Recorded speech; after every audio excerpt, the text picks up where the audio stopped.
Mesdames et messieurs,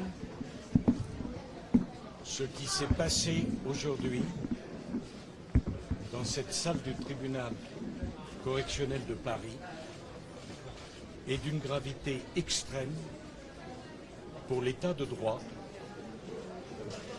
pour la confiance qu'on peut avoir pour la justice. Plus de 10 ans d'enquête, des millions d'euros dépensés pour trouver un financement libyen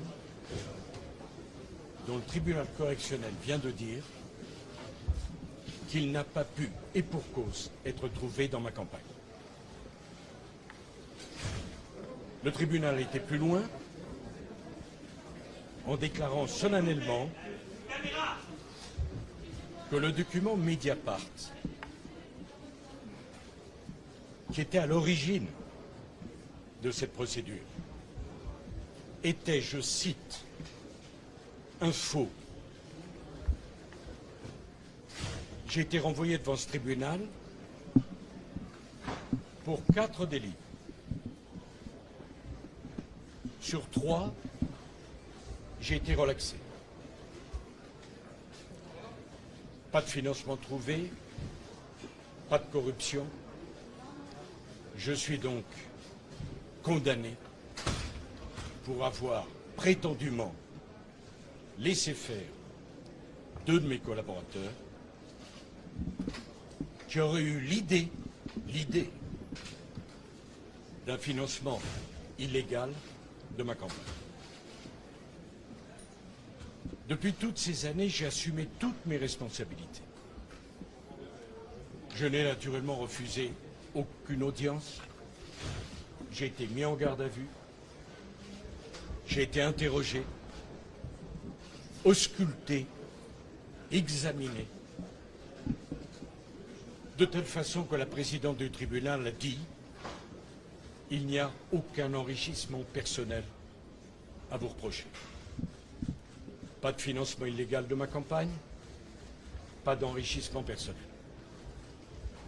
Et la conclusion qu'en tire le tribunal, c'est que je dois passer 5 années en prison, et alors même qu'on connaît mon adresse, qu'on peut me reconnaître dans la rue, que j'ai assumé toutes mes responsabilités, le tribunal prononce l'exécution provisoire pour me voir dormir en prison le plus tôt possible. Je demande aux Français qu'ils aient voté ou non pour moi, qu'ils me soutiennent ou non, d'apprécier ce qui vient de se passer. La haine n'a donc décidément aucune limite. J'assumerai mes responsabilités,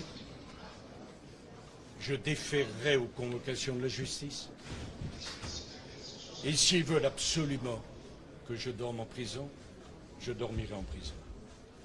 Mais la tête haute. Je suis innocent. Cette injustice est un scandale. Je ne m'accuserai pas de quelque chose que je n'ai pas fait. Naturellement, je ferai appel. Sans doute devrais-je comparaître les menottes aux mains devant la cour d'appel. Ceux qui me haïssent à ce point pensent m'humilier. Ce qu'ils ont humilié aujourd'hui, c'est la France. C'est l'image de la France. Et si quelqu'un a trahi les Français, ce n'est pas moi. C'est cette injustice invraisemblable auquel vous venez d'assister. Je n'ai aucun esprit de revanche, je n'ai aucune haine, mais que chacun comprenne bien et l'entende. Je me battrai jusqu'à mon dernier souffle pour prouver ma complète innocence. Je vous remercie. Monsieur le Président, vous voyez une injustice.